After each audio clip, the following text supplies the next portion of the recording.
এই কথাগুলো সহজ সরল ভাষায় বলতে গেলে সবচাইতে বেশি কষ্ট লাগে তাদের যারা এগুলো করেছে এতদিন, আর যারা এগুলো করে নাই তাদের কষ্ট লাগার কথা। বাংলাদেশ জামাত ইসলামীর প্রতি যে দোষ আজ 54 বছর আপনারা দিচ্ছেন, বাংলাদেশে বিভিন্ন মানুষে দেয়, সবাই দেয় না, কিছু মানুষ দেয়। কেন দেয়? বলে যা দেশের বিরুদ্ধে ছিলাম। একটা জরিপ আজকে পেয়েছি, এটা হচ্ছে বাংলাদেশ জামাত ইসলামী স্বাধীনতা বিরোধী ছিল না, তারা ছিল ইন্ডিয়ার বিরোধী। আপনি যদি বই পুস্তক পড়েন, ইতিহাস পড়েন, দেখবেন। আর যাদের এই বয়স আছে তাদের কাছে ভালো করে জিজ্ঞাসা করেন, সঠিক কথা বলা লাগবে। তারা ভবিষ্যতে বাংলাদেশের ক্ষতির সম্মুখীন হবে এটা ভেবে কৌশলগতভাবে নীরব ভূমিকা পালন করেছিল। তাদেরকে যে যুদ্ধ অপরাধী বলা হয় এটা তাহা মিথ্যা কথা, কারণ যুদ্ধ করলে তাকে যুদ্ধ অপরাধী বলা হয়। বাংলাদেশ জামাত ইসলামীতে যারা ছিল তারা যুদ্ধ করে না, কৌশলগতভাবে তারা নীরব ভূমিকা পালন করেছিল। জামাত সত্যিকার অর্থে স্বাধীনতার পক্ষের মানুষ, এটাই 54 বছরে বাংলাদেশের মানুষ এখন বুঝে ফেলেছে। এই চেতনার দোহাই দিয়ে যারা গাড়ি বাড়ি এমন কিছু করে নাই, আপনি একটা দেখান। আমরা ভালো ভালো কাজ কিছু চোখে দেখার মতো কুষ্টিয়াতে দেখেছি, কিন্তু এই জায়গাতেও যত দুর্নীতি হয়েছে, দুর্নীতি না হয়ে যদি এই টাকাগুলো সঠিকভাবে ব্যয় হতো, এরকম হরিপুরের ব্রিজ এইটা না, পাশে যেটা আছে এখন আন্দোলন চলছে, ওই ব্রিজও হয়ে যেত। পদ্মা সেতুর জন্য যে টাকা বাজেট ছিল, আমি একটা ভূমিকায় একটা জরিপ দেখলাম, ওই টাকা দিয়ে 4টা ব্রিজ বানানো যায়, শুধু যে টাকা খরচ করেছে। তারপরেও তো ওই 100 টাকার কয় টাকা? 3 টাকা। 97 টাকা বিভিন্ন জায়গায় বিভিন্ন দেশে চলে গেছে। আমি একটা কথাও বানিয়ে মিথ্যা না, সবগুলো বাস্তবতার রিপোর্ট আছে। এই জন্য আমরা আপনাদের কাছে কথা দিতে পারি, আমাদের আমিরে জামাত ডাক্তার শফিকুর রহমান হাফিজাহুল্লাহ, উনি যে ঘোষণা অলরেডি গত পরশুদিনও দিয়েছে যে বাংলাদেশ জামাত ইসলামী থেকে যদি কেউ এমপি মনোনীত হয় আপনাদের ভোটে, 5 বছর পরে তার একটা টাকাও বাড়বে না, আরো যা আছে কমে যাবে। অন্য যত দল আছে এদেশে, 73টা দল আছে, তারাও দাঁড়াবে ভোটে। তাদের ঘোষণা দিতে বলেন তো যে আমাদের দল থেকে যদি এমপি হয় 5 বছরে তাদের একটা টাকা বাড়বে না, আরো যা আছে কমে যাবে। কোন দলের লোক এমপি দাঁড়াবে? আপনি দেন ঘোষণা দিতে বলেন। যদি দেয় তারাতে আমার এই রাস্তায় আসার দরকার কি? আমি তো অবিখা ওয়াজের বিনিময়ে খাদ্য ওয়াজ করে খেতাম, আপনি এই রাস্তায় কেন আসা লাগলো বলেন তো? আর আমি তো এই লাইনের লোকও ছিলাম না, আমার মনে হচ্ছে আল্লাহ হাতে করে জোর করে বসিয়ে দিয়েছে। যেহেতু এই লাইনের লোক না, এই লাইনে আপনারাই আমাকে জোর করে এনেছে। আমি জেলে 3 বছর না থাকলে এই লাইনে আমার মনে হয় আসতাম না। বাস্তবতা নিজে দেখেছি যে কত রকমের অবিচার আর অনাচার চলে। জেলখানার যারা দায়িত্বে আছে কারাগারে, এখানে যে বাজেট হয় এই কয়েদিদের জন্য, সেখানেও মারিং কাঠি।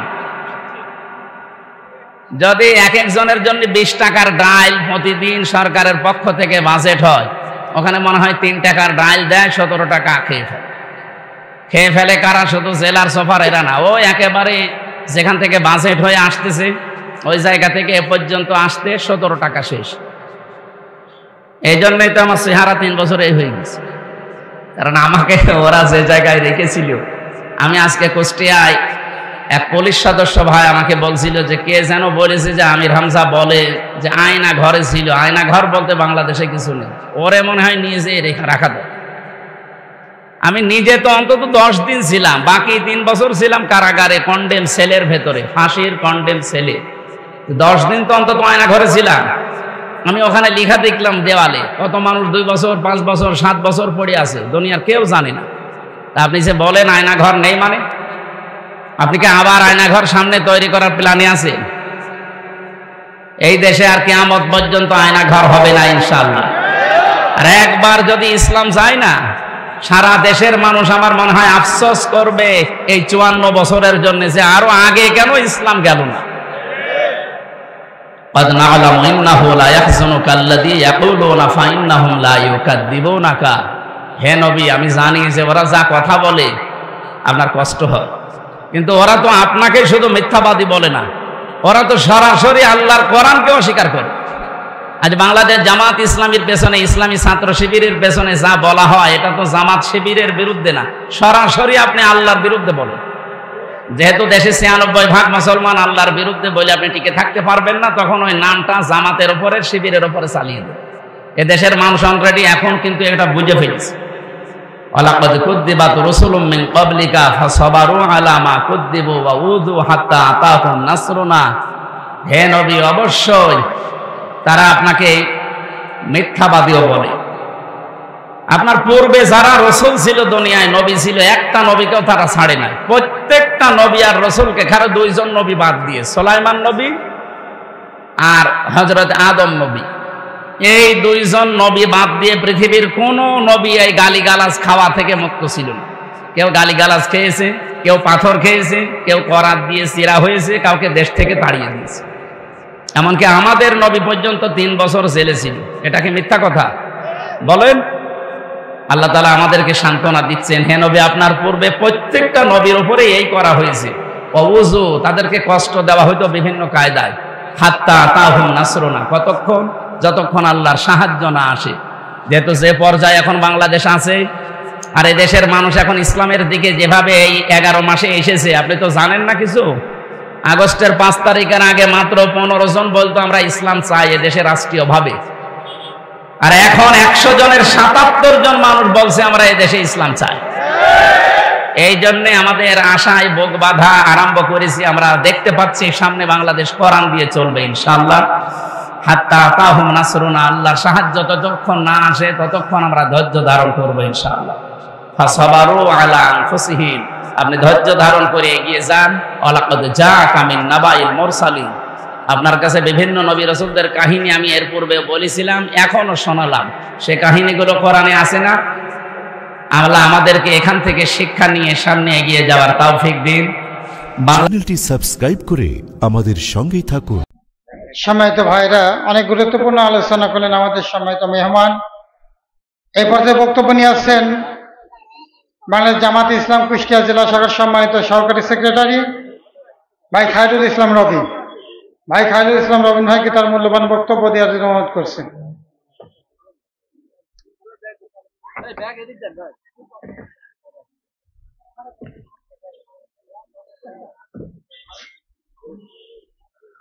আসসালামু আলাইকুম ওয়া রাহমাতুল্লাহি ওয়া বারাকাতুহু। আউযু বিল্লাহি মিনাশ শাইতানির রাজীম। বিসমিল্লাহির রহমানির রহিম।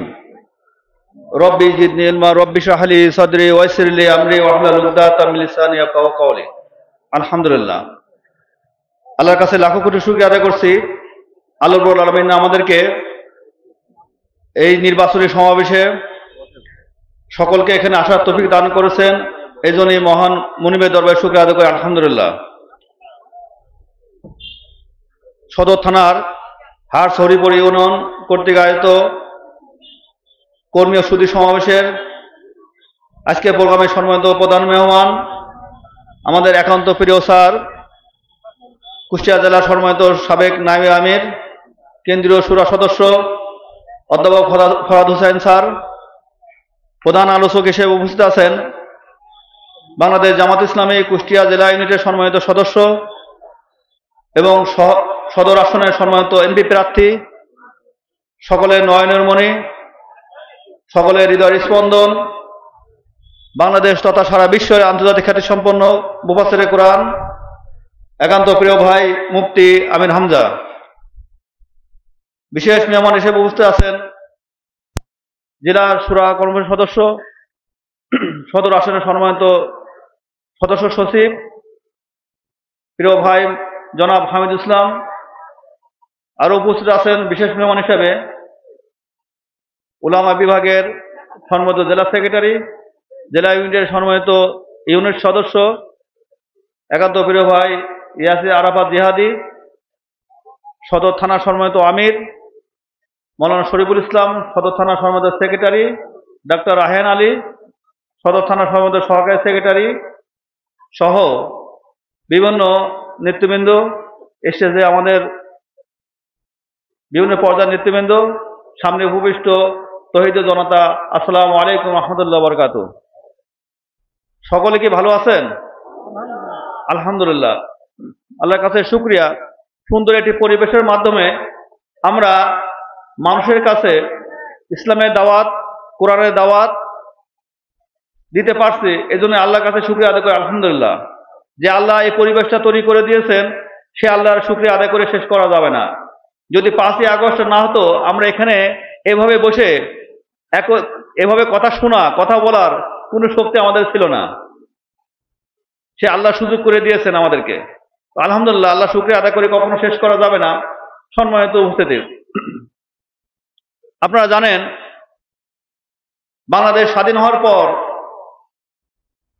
যিনি বাংলাদেশের ক্ষমতায় মসনদে ছিলেন, তিনি বাংলাদেশের মানুষকে অনেক কিছু দেওয়ার চেষ্টা করেছিলেন, কিন্তু কিছুই দিতে পারেন নাই।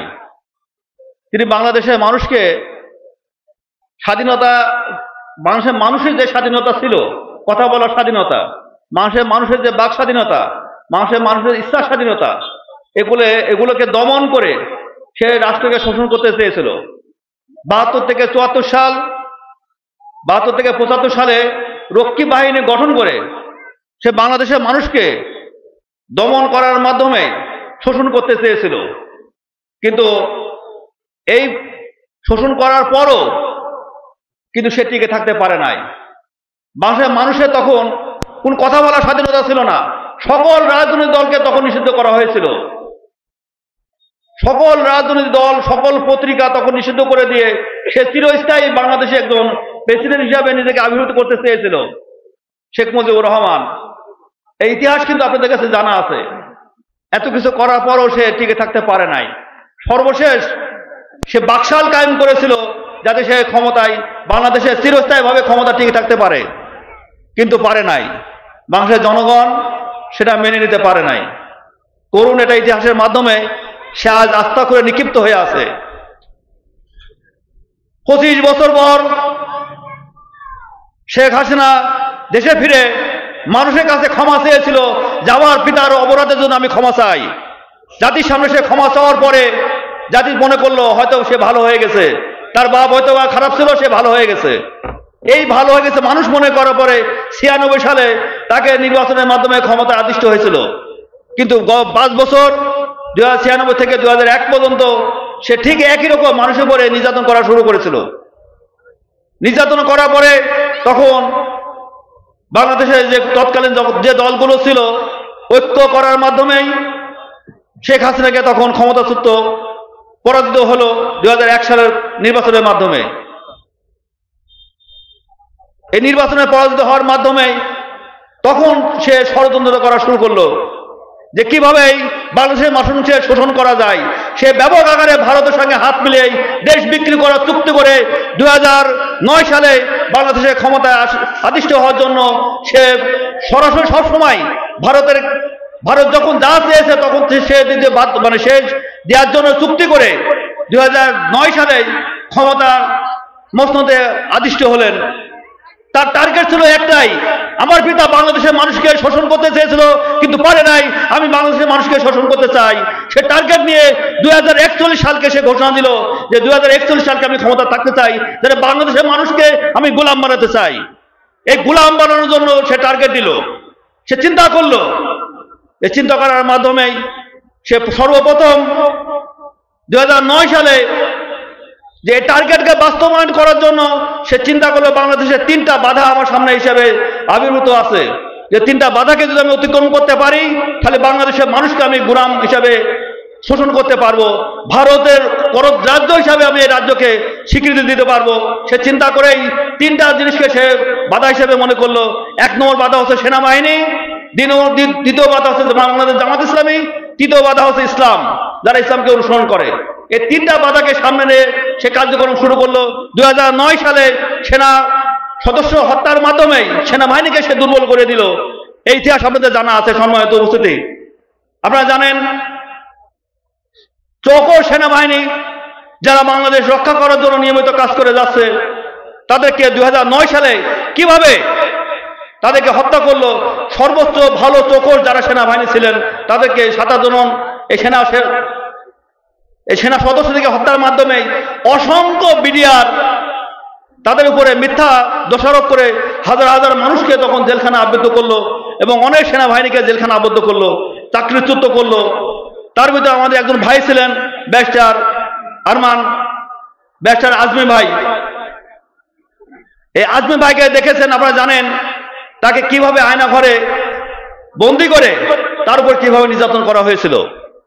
সম্মানিত উপস্থিতি, সে মনে করলো যে প্রথম টার্গেট আমার ফিল হয়ে গেছে, সেনাবাহিনী আমার করদরাজ্য হয়ে গেছে, সেনাবাহিনীকে যা বলা যায় তাই শুনে, এই চিন্তা করে মোটামুটি সে প্রথমভাবে সাকসেসফুল মনে করে সে কার্যক্রম শুরু করলো। সেনাবাহিনী সম্পূর্ণভাবে তার নিয়ন্ত্রণে চলে আসছে। দ্বিতীয়টা আগে ছিল বাংলাদেশ জামাত ইসলামী।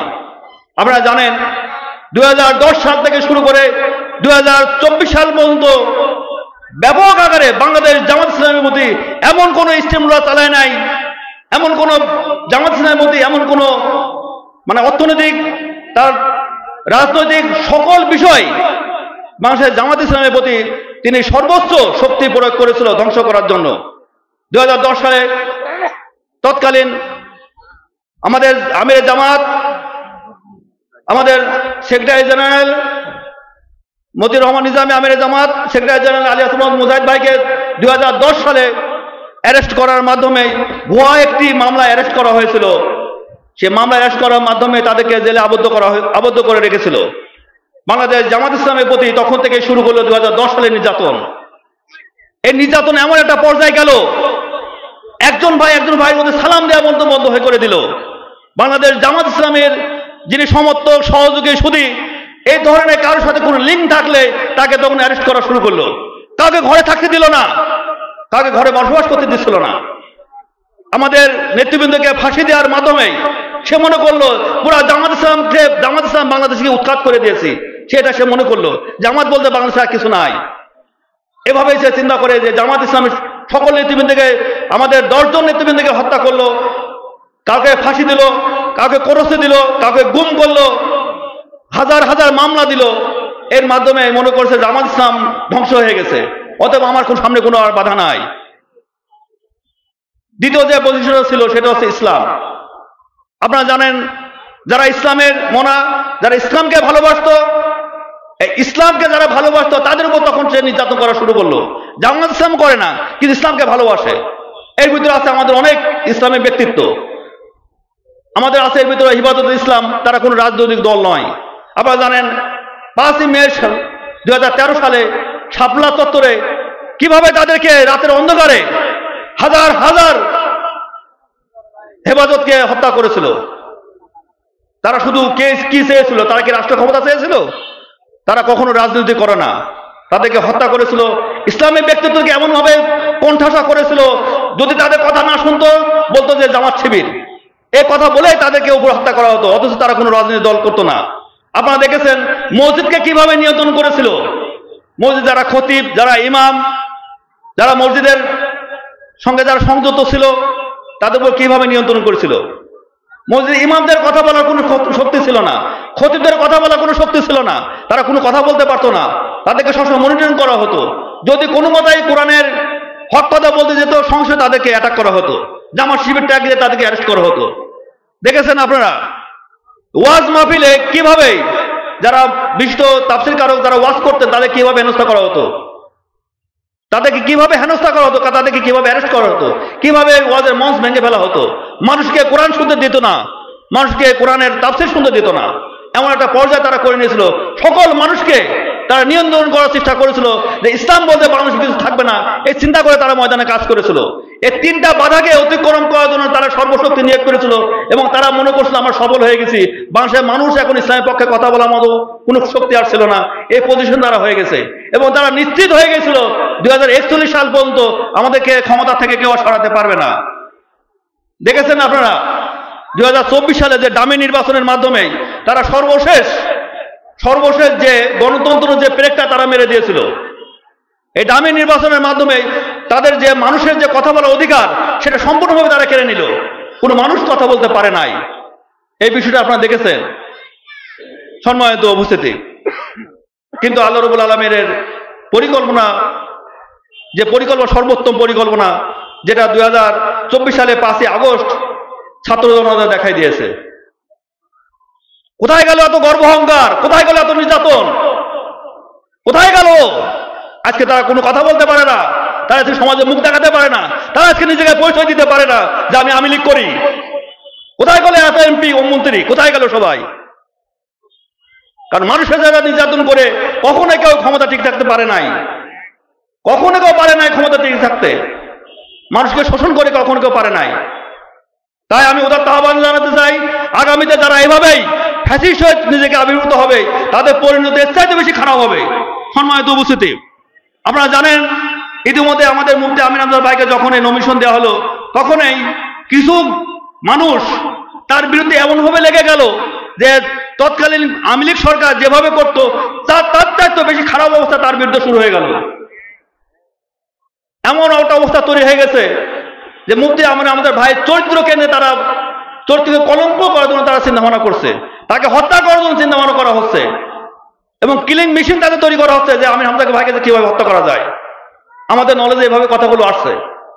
আমরা আহ্বান জানাতে চাই যারা এভাবে দুর্বিসন্ধি করছেন, তারা আমাদের প্রাণের স্পন্দন মুক্তি আমাদের ভাই যদি কোনো আঘাত হয়, তার প্রতি যদি কোনো কলেমা হয়, তাকে যদি কোনো অ্যাটাক করা হয়, কাউকে ছাড় দেওয়া হবে না, কাউকে ছাড় দেওয়া হবে না। আমরা কুষ্টিয়াতে আমরা অবস্থান করবো ইনশাল্লাহ। আমরা যেভাবে ঠিক ছিলাম আওয়ামী লীগের বিরুদ্ধে গত 15.5 বছর আওয়ামী লীগ আমাদেরকে ধ্বংস করতে পারে নাই। আশা করি আগামী যারা ফ্যাসিস্ট হিসাবে আবির্ভূত হবে তারাও আমাদেরকে ধ্বংস করতে পারবে না ইনশাআল্লাহ। আল্লাহ আমাদের সহায়তা আছেন, আল্লাহ সাহায্য আমাদের একান্ত প্রাপ্য, আল্লাহ আমাদের সহযোগিতা করুন। এই উদাত্ত আহ্বান যে আমি আমার সংক্ষিপ্ত আলোচনাকে শেষ করছি। আসসালামু আলাইকুম রহমতুল্লাহ বরকাতুহ। অনেক গুরুত্বপূর্ণ আলোচনা করলেন বাংলাদেশ জামাত ইসলাম কুষ্টিয়া জেলা শাখার সম্মানিত সহকারী সেক্রেটারি ভাই খায়রুল ইসলাম রবিন। এই পর্যায়ে বক্তব্য নিয়ে আসছেন বাংলাদেশ জামাত ইসলাম কেন্দ্রীয় শুরা সদস্য অধ্যাপক ফরহাদ হোসাইন। স্যারকে মূল্যবান বক্তব্য দেওয়ার জন্য বিনীত অনুরোধ করছে।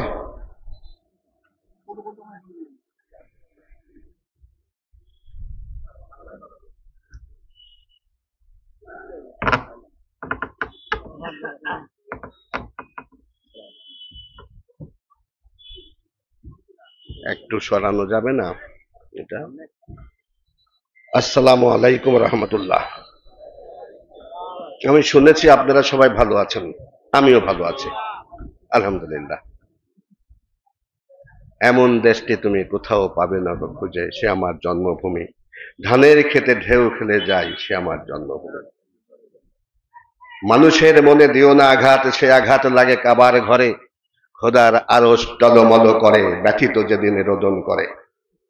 কবি আজিজুর রহমানের কণ্ঠ নিঃসৃত গান, কত গান। সেই আজিজুর রহমানের জন্মভূমি এই হাটস হরিপুর, পদ্মা গড়াই চম্বিত মধ্যভূমি পলিমাটির দেশের মানুষের নরম মনের মানুষ এখানে এসেছেন আলহামদুলিল্লাহ। বাংলাদেশ জামাত ইসলামী হাটস হরিপুর কর্তৃক আয়োজিত আজকের এই সভায় প্রধান মেহমান, অনেক মেহমান, সময় কম তাই সবাইকে সম্বোধন করলাম, এবং সামনের ইসলামী জনতা আসসালামু আলাইকুম। অন্য ধর্মের ভাইয়েরা থাকলে তাদের প্রতিও আমার শুভেচ্ছা রইল। 1982, 83, 84, 85, 86 এখানে এসেছে। 1986 সালে ওই ময়দানে জনসভায় বক্তৃতা করেছিলাম। তারপরের থেকে প্রায় 40 বছর এখানে আসি যাই। আমার যত ছাত্র আছে সব বুড়া হয়ে গেছে। ওই পাশে রিস্কির দেখলাম, ও পাশে রশিদের দেখলাম, ও পাশে আরেকজন হাত তুলে, ও পাশে আরেকজন হাত তুলেছে, ওই পাশে আরেকজন, ও পাশে আরেকজন হাত তুলেছে। ঘরে ঘরে আমার এখানে হৃদয়ের আত্মীয়তা রয়েছে। আমি বক্তৃতা করব না, প্রধান আলোচকের আরো জায়গা আছে, আরো জায়গায় তার যেতে হবে, কথা হবে, সেজন্য তো এখানে এসেছি। নির্বাচনী সভা করেছি, সমাবেশ করেছি, অনেক কথা। সে কথাগুলো এখন আর বলা যাবে না। ঐতিহাসিক কথা, আন্তর্জাতিক কথা, আমাদের অবস্থা, আমাদের উপরে জুলুম, অত্যাচার, নির্যাতন, নিষ্পেষণের কথা সবকিছু শুনেছেন। এই কথা এখন রেখে দিয়ে আমি যে কথা অল্প কয়েকটা কথা বলতে চাই। যে এখানে যতবার এসেছি অভিনন্দিত হয়েছি, নন্দিত হয়েছে।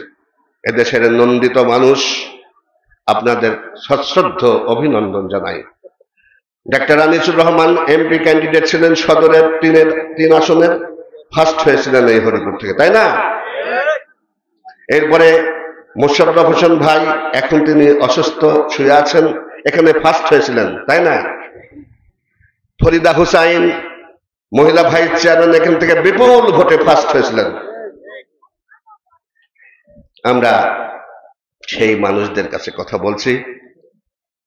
আমরা কোরআন তাকের উপর দেখেছি, দেরাজে দেখেছি, টেবিলে দেখেছি, রেহেলের উপর দেখেছি, যুদ্ধানের মধ্যে দেখেছি, কিন্তু কোরআন তো আমরা সমাজে দেখেনি, দাঁড়িপাল্লার উপর দেখেনি, হাটে বাজারে দেখেনি, সালিশ দরবারে দেখেনি, অর্থনীতিতে দেখেনি, স্বাস্থ্যনীতি দেখেনি। আমরা দেখতে চাই কোরআনকে সকল স্তরে, সকল স্তরে। এটা জীবন বিধান। আর এইটা খালি ওয়াজ করলে হবে না, তুয়াজ লাগবে এবং জাগা মতন কথা বলা লাগবে। চুলকনি উঠলে পারে নিজে চুলকনি নিজে চুলকাতি হয়, তা না হলে জাগা মতন পড়ে না, তাই না? এই গ্রামে গেছিলাম, আমার ঘামাচে চুলকাচ্ছিল, তা আমি চুলকাচ্ছি, তো আমার এক ছাত্র এসে চুলকাচ্ছে, বাপুরে ওতে হবে না, দেখো দেখি পাখায় দিয়ে বাতাস দিচ্ছে, পাখাটা কাটিয়ে দিয়ে আমি এখানে 2 ডলা মারিয়ে দিলাম, তখন আমার সেই চুলকনি হাইলে ভাগিল। এমনিতে হয় না। এই কোরআন এখানে খালি ওয়াজ করে এই লোক কেন, এর 100 ভাগ লোক নিয়ে, বেশি লোক নিয়ে করলেও হবে না। কোরআন জানতে হবে, মানতে হবে, বুঝতে হবে, জায়গা মতন চুলকনির জায়গায় চুলকাতে হবে। এই কোরআন সংসদে নিতে হবে। কার দিয়ে নিতে হবে?